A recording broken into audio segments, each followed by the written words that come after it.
कीर्तनामध्ये एवढं जर सांगितलं तर आपण सुद्धा वारी करावी. मग पंढरपूरला लोक गेले आणि गेल्यानंतर त्यांना महाराजांना फोन केला, महाराज तुम्ही कीर्तनात आमच्या गावात सांगितलं पंढरपूरला जा, मग तुम्ही कुठे?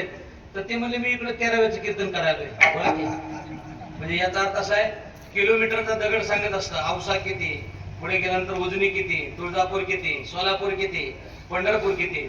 किलोमीटरचा दगड फक्त सांगत असतो, पण जागचा मात्र हालत नाही. आता ते पुढचं तुम्ही लक्षात घ्या, चलत राहा. परिस्थिती अशी आहे. तसं काही लोक जा म्हणून सांगतात, पण स्वतः मात्र जात नाही. पण वारकरी संप्रदाय असा आहे, स्वतःही करायचं आणि जगालाही करायला लावायचं. गोड प्रमाणे बघा तो कोपऱ्याचं, स्वतःही सेवन करायचं आणि दुसऱ्याला द्यायचं. विठाला कीर्तन करायचे द्यायचे नाहीत. वारकरी संप्रदायात सिद्ध कीर्तन करायचे द्यायचे. ज्यांनी वारकरी संप्रदायामध्ये सेवा केली त्या कीर्तन करायचे. एक उदाहरण देतो.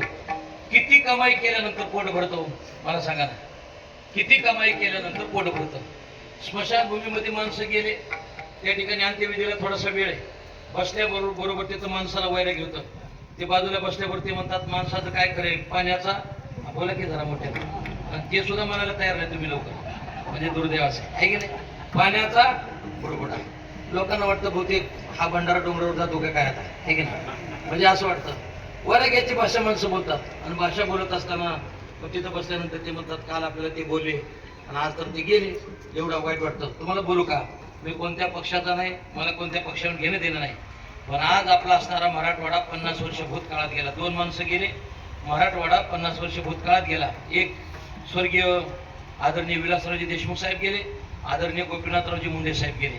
दोन व्यक्ती गेले आणि मी बघितलं या दोघांचं राजकारण असं निखळ राजकारण होतं, निर्मळ पाण्यासारखं. दिवसभर एकमेकाच्या विरोधात प्रचार करायचे, संध्याकाळी एका हेलिकॉप्टर मध्ये बसून जायचे. बोला की जायचे की नाही? लोकांना आनंद वाटायचा. आता गडोड राजकारण झालं. आता राजकारणामध्ये काही मजा राहिली नाही. तुम्हाला बोलून जातो, तुम्ही जसं या ठिकाणी 50 वर्ष भूतकाळात गेलात, आम्ही पश्चिम महाराष्ट्रातील लोक आदरणीय अजितदादा झाल्यामुळे आम्ही 50 वर्ष आता भूतकाळात गेलो. माणसं तुम्हाला बोलू का, माणसं खाणारे माणसं गेले तरी जमतात, पण खाऊ घालणारा कधी जाऊ नये.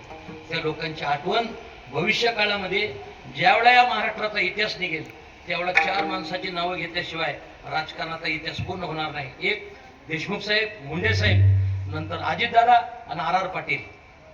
आर पाटील त्यांचं सुद्धा नाव, यांच्यावर असे कधी डब्बे बसले नाहीत. याचा अर्थ असा आहे, माणसं येतातही माणसं जातातही, पण त्यांच्या आठवणी मात्र कायम त्या ठिकाणी राहत असतात. फुल सुकून जातं परंतु काही कालावधीपर्यंत सुगंध मात्र पाठीमागं ठेवून गेल्याशिवाय त्या ठिकाणी राहत नाही. इथं महाराज म्हणतात किती जरी कमाई केली, मग तो मनुष्य ज्यावेळा वैराग्याची भाषा बोलतो, काय खरे माणसाचं, एक दिवस यायचं माणसाला निघून जायचं, असं थोडं झालं आणि झाल्यानंतर ते म्हणतो काय खरं नाही, काय खरं नाही. आला की मनुष्य एक ना एक दिवस जाणार. एवढं सगळं झालं ना, ते मग अलीकडे बसल्यावर ते म्हणतो काय करावं, मग ते शेजाऱ्याची 2 एकर निघाली म्हणतोय, होईना का थोडा तत्पर घ्यावीच म्हणतोय. बोला की, म्हणजे परिस्थिती अशी काय होतं माहिती का, माणसाचं पोट भरत नाही. त्याच्याकरता गुरुरे महाराजांनी एक उदाहरण द्यायचं, ते देतात. वैकुंठवासी विठ्ठल बाबा घुले, आम्ही ज्या जोग महाराज संस्थेचे विद्यार्थी आहेत, ते बुवा म्हणायचे, काय म्हणायचे, 3 जण मेली महाराज. 3 जण, एक शेठजी मेला, एक भटजी मेला आणि एक चोर मेला. 3 जण मेले. 3 जण मेल्यानंतर तिथं देवाने विचार केला, म्हणजे आता यांना पुनर्जन्म देऊ. मग प्रत्येकाला विचारलं, आता पुन्हा तुम्हाला मृत्यू लोकांमध्ये जायचंय, काय काय करायचं. भटजीला विचारलं, भटजी तुम्हाला काय करायचं. ते म्हणले मला एक काम करा, पुन्हा ब्राह्मण कुलामध्ये जन्म द्या, म्हणजे मला एखाद्या मंदिरात पुजारी म्हणून राहता येईल, माझी आपली कमाई होईल. झालं. शेठजीला विचारलं तुम्हाला काय. ते म्हणले मारवाड्याच्या कुलामध्ये मला पुन्हा जन्म द्या, म्हणजे एखादं मला दुकान टाकता येईल. मग चोराला विचारलं तुमचं काय. ते म्हणलं देवा आपल्याला दुसरं काही नको, मारवाड्यानं कुठं दुकान टाकले त्याचा फक्त पत्ता द्या आपल्याला. कशा करता सांगतो, हा विनोद म्हणून नाही. किती जरी माणसाने खाल्लं ना तर त्याचं पोट भरत नाही मंडळी. काय लागत नाही, फक्त सुटसुटीत जीवन जगलं ना तर त्या माणसाला परमार्थामध्ये काही कमी पडत नाही. अनेक वेळा एक उदाहरण मी देतो. महाराज म्हणतात परमार्थामध्ये समाधान, शांती आणि सुख या 100% गोष्टी परमार्थात आहेत. एखादा महाराज जर म्हणत असेल 40 वर्ष झाले मी परमार्थ करतो, मला सुख समाधान शांती मिळाली नाही, आमचे गुरु संदीपान महाराज सांगत असतात तुम्ही परमार्थ केला तुम्हाला जर सुख समाधान नाही मिळालं, ओळखायचं आपला कुठेतरी परमार्थ चुकीचा चालू आहे. तुमचं काय म्हणणं आहे? बरोबर आहे 100%. कारण का, सुख देणारा एक भगवंतच आहे, दुसरा कोणी सुख देत नाही. सुखरूपायचा तुला कोण सांगा, माझ्या पांडुरंगा सारिका तो. आणि त्याच्या जर तुम्ही सानिध्यामध्ये गेलात तर तुम्हाला उपाशी राहता येणार नाही. आज देतो पोट भरी. पोट कशाला भरतं, व्यवहाराच्या गोष्टीनं पोट भरत नसतं आणि परमार्थाच्या गोष्टीनं उपाशी राहत नसतं. मग काय करा, परमार्थामध्ये तुम्ही बघा, आमच्या वारकरी फडकऱ्यामध्ये श्रीमंत कोणाला म्हणतात? ज्यानं 4 मजली मठ बांधला तो श्रीमंत नाही, बरोबर. पैसा भरपूर बँकेत आहे तो श्रीमंत नाही. वारकरी संप्रदायाचा श्रीमंत कोण? ज्याला 1-2 हजार गात्याचे अभंग पाठ आहेत, 100-500 चाली पाठ आहेत, तो वारकरी संप्रदायाचा सगळ्यात श्रीमंत, सगळ्यात श्रीमंत. आता दुसरं काय लागतं? आपल्याला भजन आलं की आल्यानंतर आपण वारकरी संप्रदायामध्ये उपाशी राहत नाही. फक्त एक काम करायचं, आपलं जे चारित्र्य आहे ना ते चारित्र्य व्यवस्थित ठेवायचं. एकदा का परमार्थामध्ये एखाद्याचा पाय घसरला की परमार्थामध्ये तो मनुष्य संपला.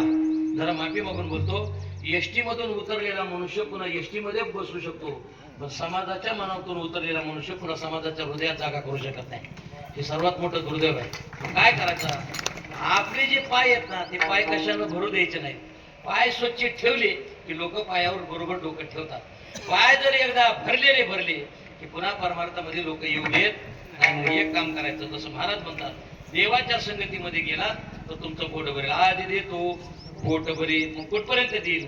पुरे म्हणाला तो वरी. एक प्रमाणे बघा, भाऊ सांगत भाऊ, महाराज म्हणतात पुरे, प्रपंचामध्ये पुरं नाही बरं का. महाराज म्हणतात पुरं नाही आणि तिथं उरं तर नाहीच नाही. आपण जर म्हणलं, दादा मी तुम्हाला विचारतो कसं काय चाललंय, बोला की, अहो कसं काय चाललंय? हा, जे बरं म्हणतो त्याचं काही खरं नसेल. एखादा म्हणलं का नाही कसं काय चाललंय, बरं आहे, जे बरं आहे म्हणतो त्याचं काहीच खरं नसतं, ते खोटं बोलत असतं. तुम्हाला बोलू का? प्रपंचामध्ये एक नाटक आहे. कोणतं? किती जरी दुःख झालं ना तर माणसानं हसावं लागतं. तुमचं काय मत आहे? तुम्हाला 60 होते खरं बोला, हसावं लागतं का नाही? सांगू का नका? हा, कुणाच्या भाषेत सांगतो? भानदास महाराज बोरफळकरांच्या भाषेत सांगू का? तसं सांगतो. आता इथं त्यांनी मला सांगितलं बरेच वर्ष महाराजांनी कीर्तन केलं, मग त्यांच्याच भाषेत सांगतो. विठाला मला भाषा नाही आवडायची. कोणाची? एक भांगे महाराज म्हणून गेले, त्यांची एक भाषा आणि भानदास महाराजांची भाषा. बोलत काय असतं माहिती का, लय जर माझा शुद्ध बोलला आहे की नाही, तर बोलल्यानंतर लोकांना कीर्तन काय होतं, वरून जातं. त्याच्यात तर पहिली गोष्ट, कसं तर अडकून बसायचं तर केसही निघून गेल्यामुळं सरळ घसरून जातो पुढे, ठीक आहे. ती दुर्दैवाची गोष्ट आहे. भानदास महाराजांच्या भाषेत सांगतो, आज देतो पोट भरी, पुरे म्हणाला तू वरी. किती जरी या प्रपंचामध्ये माझं म्हणून आपण जरी कमवलं तर एक ना एक दिवस जे तुम्ही कमवलेले आहे. मला आता तुम्हाला मुद्दा काय विचारायचा ना बाबा, तुम्ही ज्या दिवशी जन्माला आला त्या दिवशी तुमच्या शर्टला किती खिसे होते? बोला, किती होते का? एकही खिसा नव्हता. मोकळ्याला मोकळा आपण आलो. बरं, ज्या दिवशी आपण मरणार आहे त्या दिवशी आपल्या शर्टला किती खिसे आहे की नाही? मग येताना मोकळं यायचंय, जाताना सुद्धा मोकळं निघून जायचंय. बरं, त्याच्या पुढे आपण जर पाहिलं, ज्यानं काजू बदाम पिस्ता खाल्ला, बरोबर ना, त्यालाही राख नेऊन जाताना कुठे जातात? स्मशानभूमीमध्ये. त्याची सुद्धा काय होते? राखच होते. मला सांगा, आपण जर शिळ्या भाकरी खाल्ल्या, आपल्याला नेऊन जाळलं तर आपली काय होते? राखच होते. मग मला सांगा ना, एवढं मोठं तुमची राख होती ना आमची राख होती, शेवटी अभिमानाची राख करा ना. तिथं अभिमानाची राख करा ना. एक ना एक दिवस सगळ्याला जाण्याचं ठिकाण एक आहे. मार्ग मग भिन्न असतील. पंढरपूरला जाताना कोणी बार्शी मार्गे जाईल, पंढरपूरला जाताना कोणी मंगळवेढा मार्गे जाईल, कोणी जाताना उजनी तुळजापूर मार्गे जाईल, पण जाण्याचं प्रत्येकाचं ठिकाण एकच आहे. मग काय करा, ज्याच्या जवळ गेल्यानंतर माणसाला समाधान मिळतं तिथं तुम्ही त्या ठिकाणी जा. म्हणून महाराज म्हणतात, आज देतो पोट भरी, पुढे म्हणाल तो वरी. एक ज्ञानोबाऱ्याची उभी सांगतो, तिसऱ्या प्रमाणाकडे जातो. ज्ञानोबाराय म्हणतात, काय झालं, एखाद्या पाहुण्याचं घर पेटलं, बरं का विलास महाराज, पाहुण्याचं घर पेटलं. मग त्याने विचार केला, आपले जवळजवळचे जे काही 5-6 किलोमीटर मधले पाहुणे त्या प्रत्येकाला फोन करायचा. त्याने म्हणायचं, दादा माझं घर पेटले तेवढं विजण्या करता या, आपा घर पेटले तेवढं विजवण्या करता या. 5-50 पाहुण्याला फोन केला आणि केल्यानंतर प्रत्येकानं येतानाच 5-5 लिटरचा रॉकेलचा डबा आणला विजवण्या करता. बोला की होय, नाहीतर म्हणा की मग प्रत्येकानं 5-5 लिटरचा रॉकेलचा डबा आणला. आलं की विजवा म्हणलं की डबा टाकायचा. तुमचं काय मत आहे? बघा ना तुम्ही, आपले भावाभावाचे भांडणं लागू द्या, पाहुणे पेटवायला तर काही जोयला खरं बोलायचं तुम्ही सांगा की. ते त्याला म्हणा तुझा स्वभाव चांगला रे, पण ती पहिल्यापासून तसं आहे. तिकडे जाऊन ते काय म्हणणार माहिती का, तू मिटून घेतली पण ती लय वाईट आहे. तुम्हाला सांगतो, आम्ही बऱ्याच कालावधीपर्यंत बोलत नव्हतो आम्ही भाऊ, बरं का, सांगायला काय हरकत आहे. आता गेल्या 2 वर्षापासून बोलायला चालू केलं. मी म्हणतो तुला काय म्हणतो तो ऐकून घेता, मी काय म्हणतो ते ऐकून घेऊन संध्याकाळी बोलत जाऊ आपण. तुम्हाला सांगतो आपण जरी एक राहिलो ना परक्या लोकांचं आक्रमण 100% होत नाही. तुमचं काय मत आहे बोला. आपण काय करायचं, मतभेद असू द्या, नीट आहे का, आपल्या भावाभावाचे मतभेद असू द्या, पण मनभेद कधी करू नका.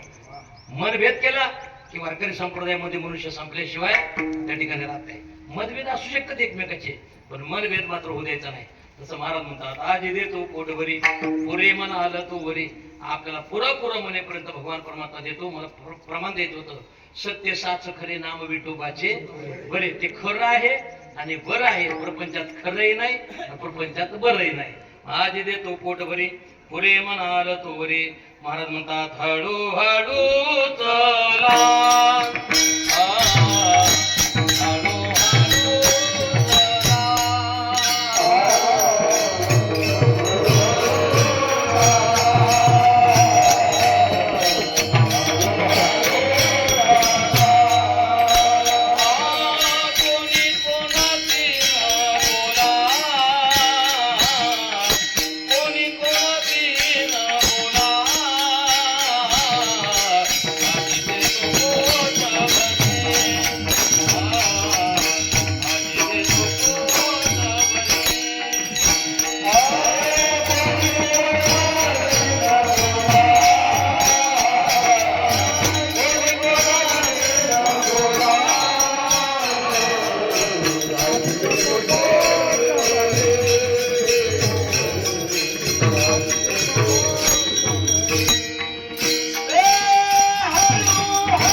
तीन हार घातले मला, 3 वर्षाचा एक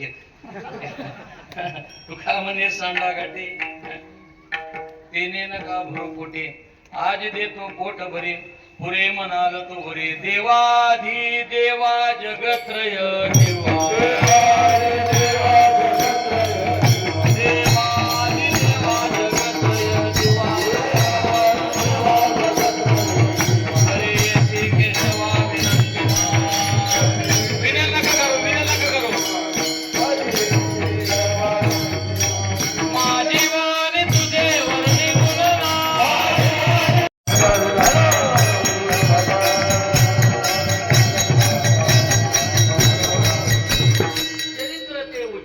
चरित्र आणि चारित्र नीट लक्षात घ्या.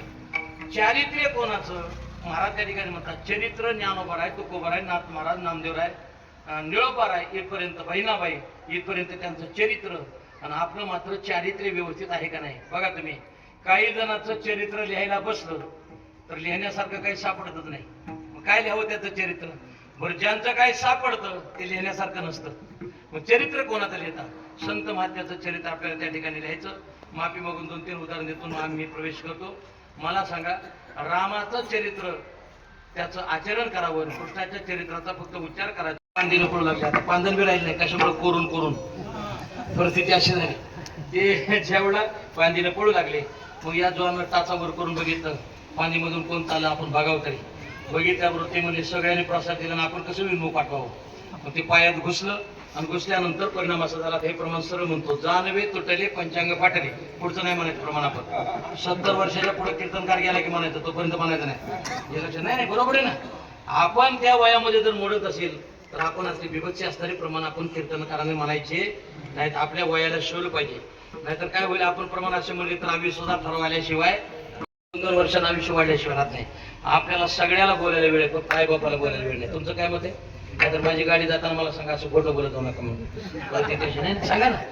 जर एखादी गोष्ट चुकत असेल तर सांगायला काय हरकत आहे. महाराज सगळ्यात मोठं तीर्थ जर कोणतं असेल, सकळ तीर्थाची दुरे जे का माता पितरे तया सेवेशी किरशरे लोणकी, जे सगळ्यात मोठे हे तीर्थ आहे.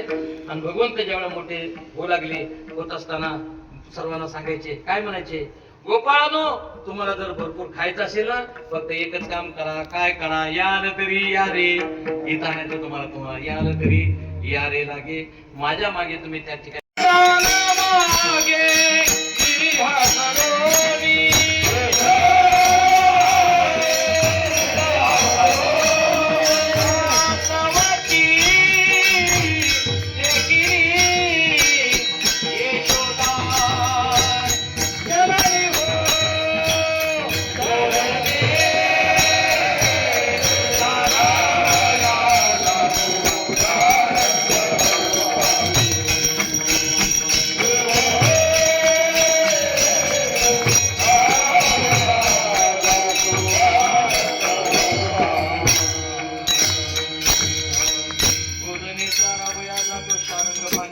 मार्गी भेटली राधिका गवळणी.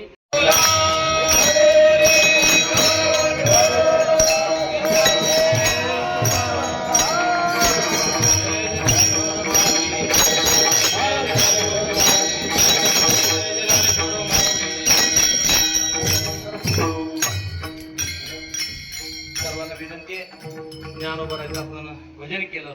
सर्वांनी एकदा प्रेमपूर्वक तुकोबराचं भजन करा. सर्वात मला आनंद झाला. मला सांगितलं पुढची जी तरुण पिढी आहे, बरोबर मी बोलतो, पुढच्या ज्या तरुण पिढीनं सर्वांनी त्या ठिकाणी एकत्रित येऊन या असणाऱ्या उत्सवाचं नेतृत्व करण्याचं काम किंवा त्या ठिकाणी सर्व योगदान देण्याचं काम आमच्या तरुण पिढीने त्या ठिकाणी केलं. मला एकच तुम्हाला सांगायचं आहे, काय असतं माहिती का, तरुण परमार्थामध्ये आला पाहिजे. तुमचं काय म्हणतं, तरुण परमार्थामध्ये आला पाहिजे. तरुण जर परमार्थामध्ये आला तर 100% त्याचा फायदा झाल्याशिवाय राहत नाही. आता काय झालं, तरुण इकडे आले, आम्हाला त्याचा आनंद झाला. नाहीतर बरेच तरुण 10च्या पुढे दोघांनी आणावे लागतात धरून, त्याचं नाव तरुण.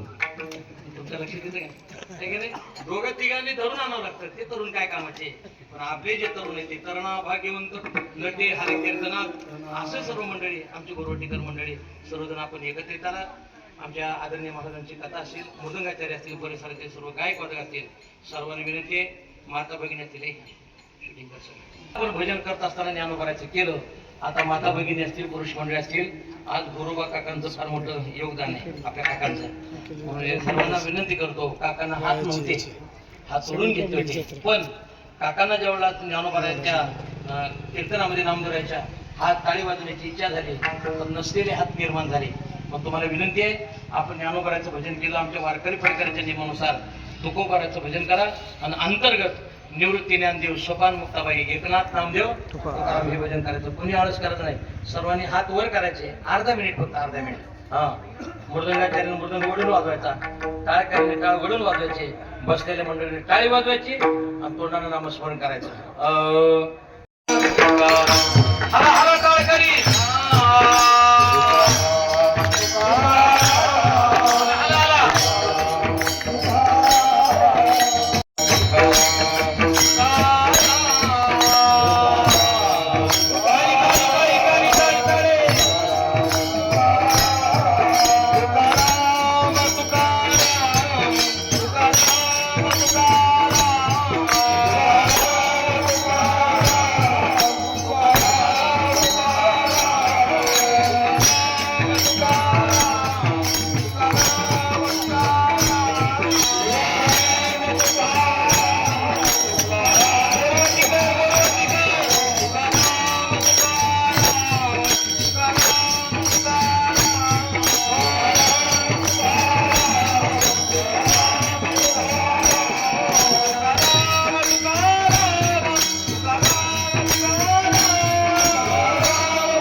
चांदापूर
काळामध्ये त्या ठिकाणी वाढत राहावा हीच पांडुरंगाची त्या ठिकाणी प्रार्थना करतो. जे बरोबर आहे ते घ्या, अयोग्य असेल ते माझ्या पदरात टाकण्याचा त्या ठिकाणी प्रयत्न करा. असंच आपल्याकडून योगदान हे घडत राहावं हे भावना प्रकट करून सेवेला पूर्ण विराम देतो. पायाच्या प्रसादे काही बोले नो विनोदे मद क्षमा करणे संती नोहे अंगभूती युक्ती नोहे. हा देश तुमचे बडबडेलो शेष तुमच्या कृपेचे पोसणे जन्मोजन्मी तुका म्हणे विठ्ठल दे.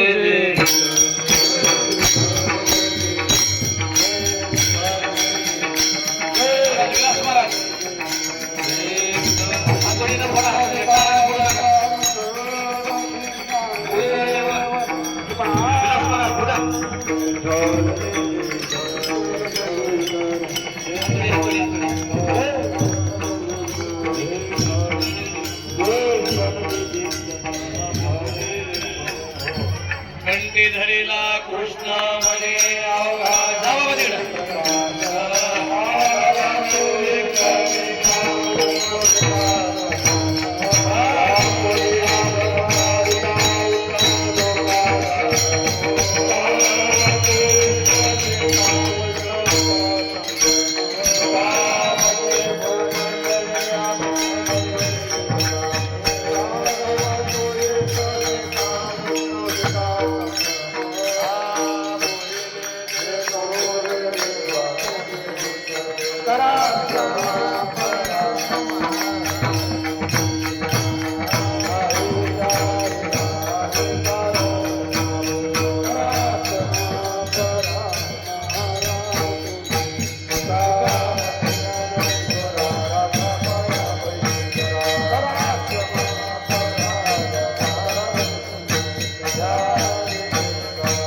वामांगे रखमाई दिव्य शोभा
स्वामी सद्गुरु रामा सच्चिदानंद मूर्ती माय दाखवी आमार्थ तुकारामा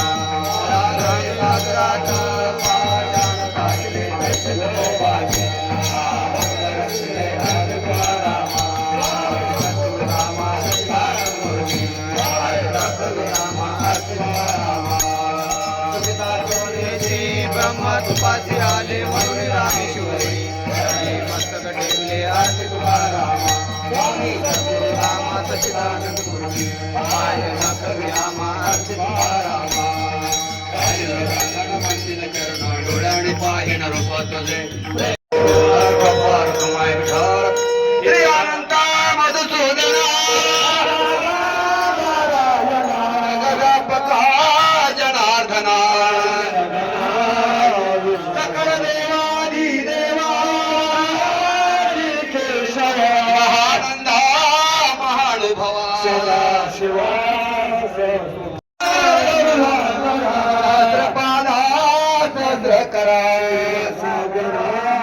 कमल नयना कमलापती अवतार कादरत्याक्षते अदाय सगुणा निर्गुणा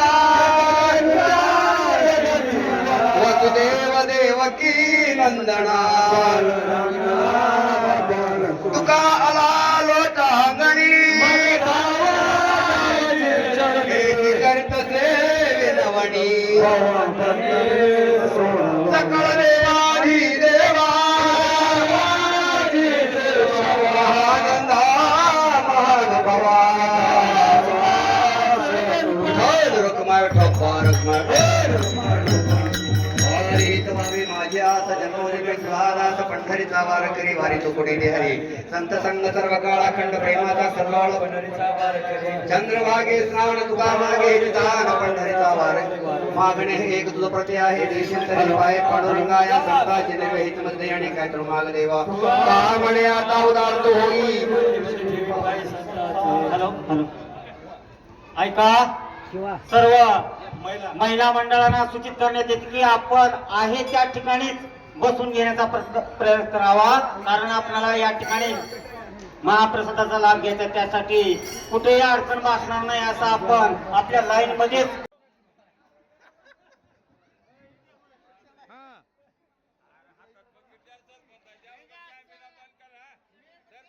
तुमचं लक्ष नव्हतं तुमचं मध्ये लक्ष होतं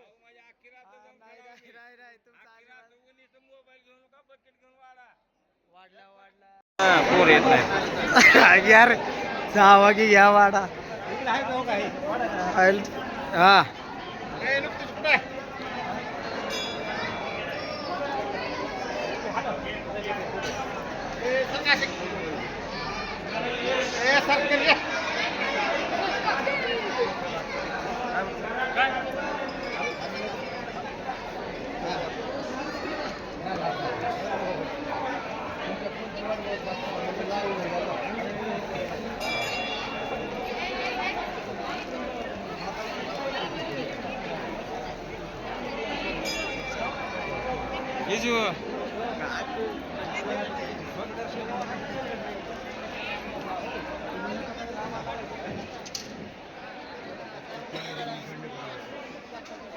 फूटवरले कॉम्पिटिशन आहे. अरे जे माणूस तर आपला आहे. माणसं